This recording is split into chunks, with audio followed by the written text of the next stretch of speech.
it's Ginny from Homestead Corner. It is almost spring. Only a couple weeks left of winter. You know what that means? New chicks.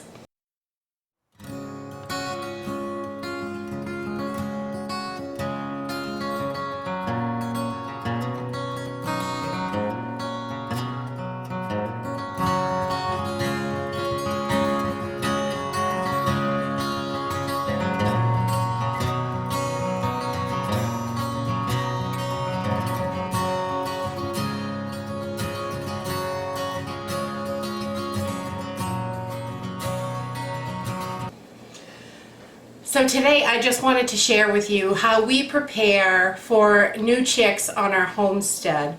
We've been raising chickens for about 8 years, and I do new chickens every other year. We raise up a new batch of chickens. So they get 2 good years of laying, and then we have our new layers coming into laying. In the fall they'll be ready to lay. So next week sometime our new chicks will be here, and I'm just getting everything together right now so we are ready when they arrive. And so I wanted to share with you some of the things that we keep on hand that I feel are really important to have, and some are extras, but most of them I feel like they're necessities, because you never know what's going to happen when that little box of babies shows up. So we buy our chickens locally sometimes. We've bought them from Tractor Supply.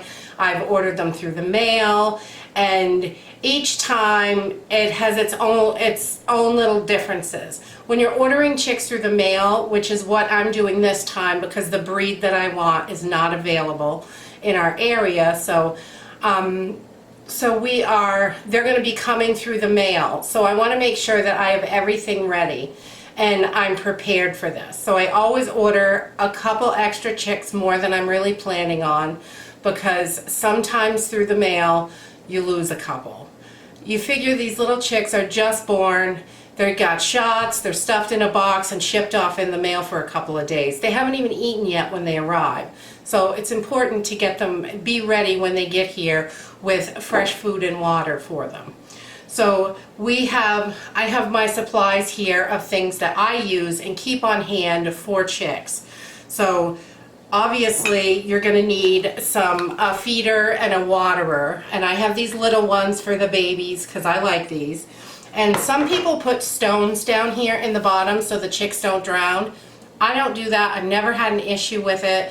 They are always fine with this little water. It's not very deep. It's only maybe ½ an inch deep of water, or maybe not quite that much. But it's pretty shallow anyway for the chicks if you use these tiny waterers. And these are easy to find. You can get them online. Or you can get them at like your local feed store or whatever. They usually have them anywhere that sells any chicken supplies. They usually have the stuff for chicks. And I just buy the bottom pieces because mason jars fit on here perfectly. You just screw it on and you've got your little feeder, and you can change out the mason jars so you can keep them clean.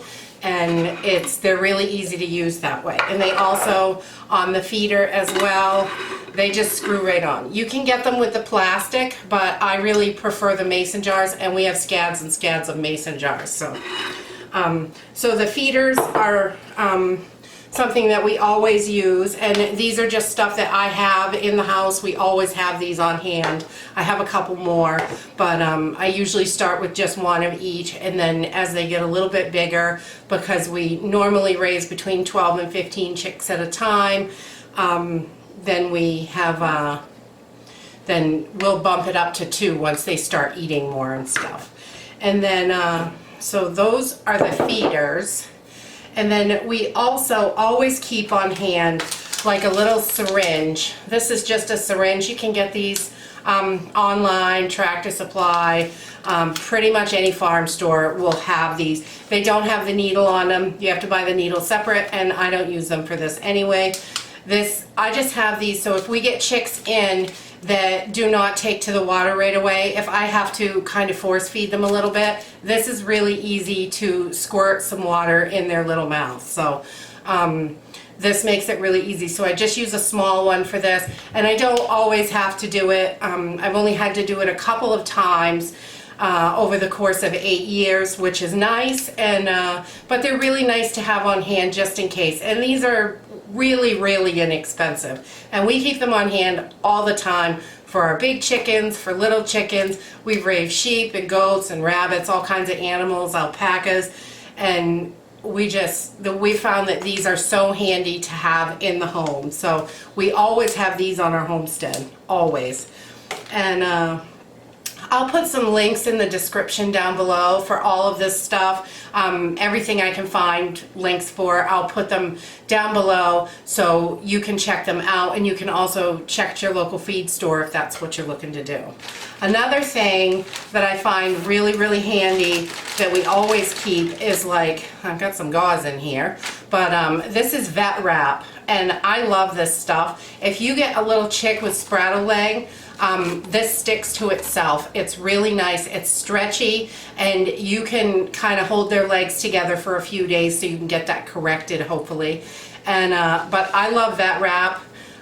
Something we keep on hand all the time with chickens, and it's great for the baby chicks. If you have any problem with spraddle legs or anything like that, or if you've got a busted toe or something and you need to tape 2 toes together, this works really well because it sticks to itself. So that's something that we always have in our little chick kit. And another thing, I forgot to bring out the Vaseline.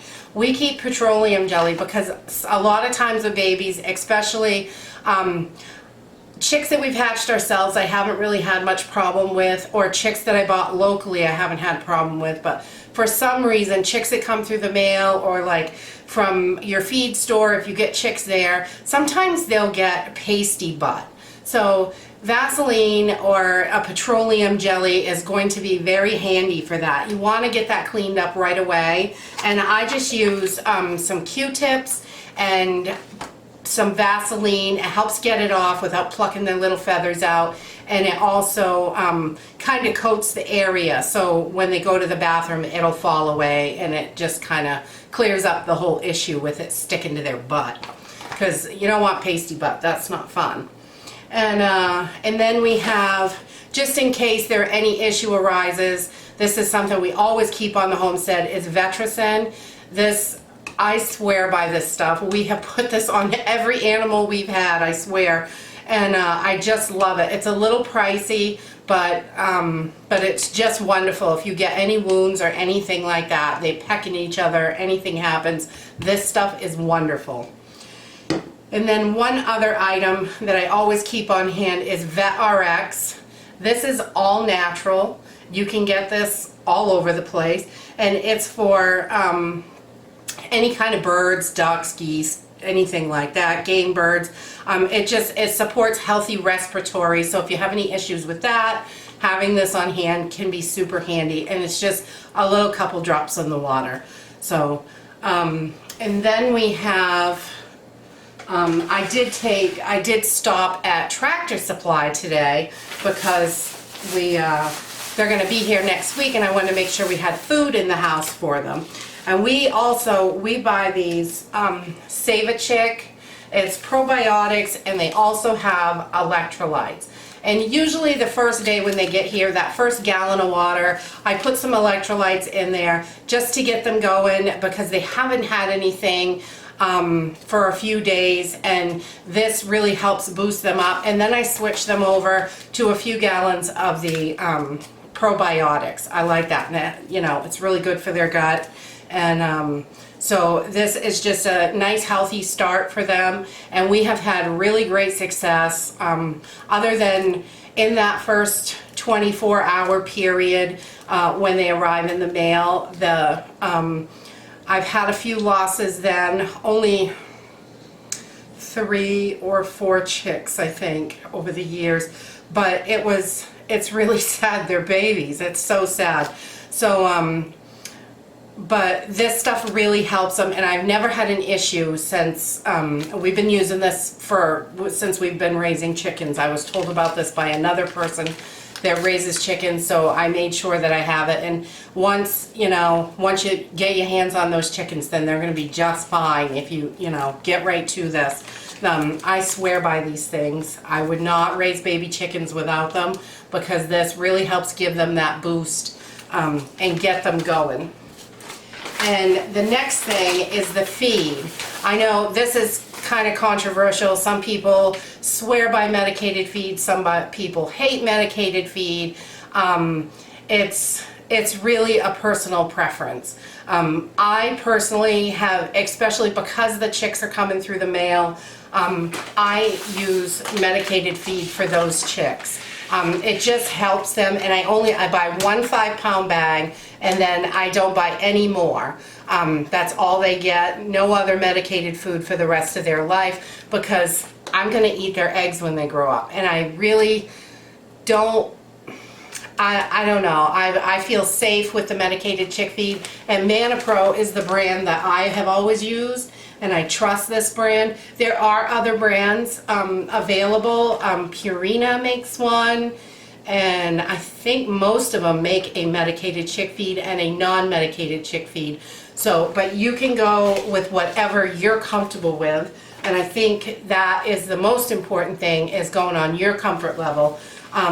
I like just one 5-pound bag of medicated feed, and then we don't give any more. And I've never had a reason to give any more than that. So, and it takes them a little more than a week to get through this bag. So I think that's more than enough, personally, myself. And then I like, for the non-medicated, the starter grower, I like the Purina food.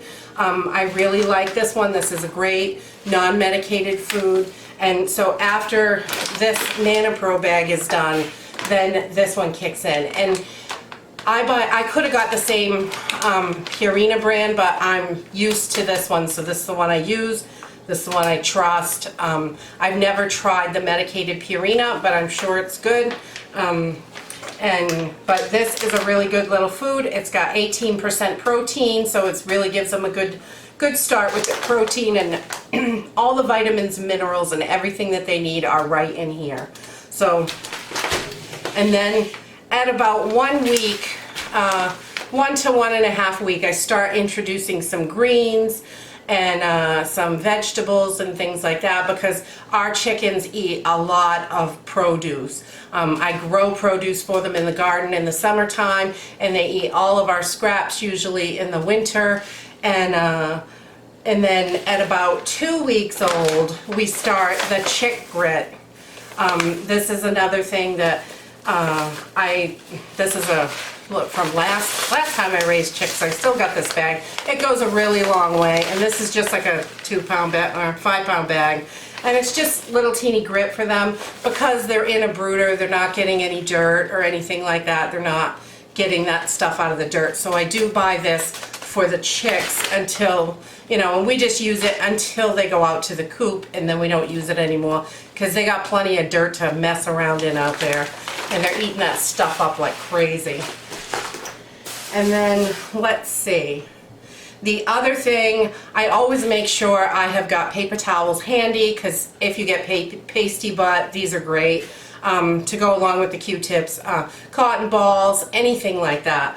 I use paper towels to line my brooder for the first couple days too, so we don't have any slipping, and their legs are really gripping to it really well. So, and then the last thing that I keep all the time is wet ones. I always keep these, so I mean, you're cleaning up pasty butt, you're getting it on your hands, and it happens.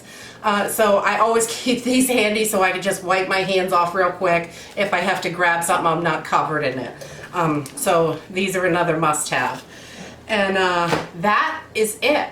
Basically, that's all we have. And the first couple days, I start them off in a box, because our brooder is like 4x4, and which gives them plenty of room to run around and play in, but it's hard to keep that heat high enough for them. That first week they need to be pretty warm, around 90 degrees. So with the light we just keep them in a box, and that way they're able to stay warmer just for a few days, and then we move them into the brooder. But 2 or 3 days in the box, and then they get to go have their little free space and run around like little wild chickens, and which is great. And that is it. If you have any questions, post them in the comments down below. I'm more than happy to answer any questions.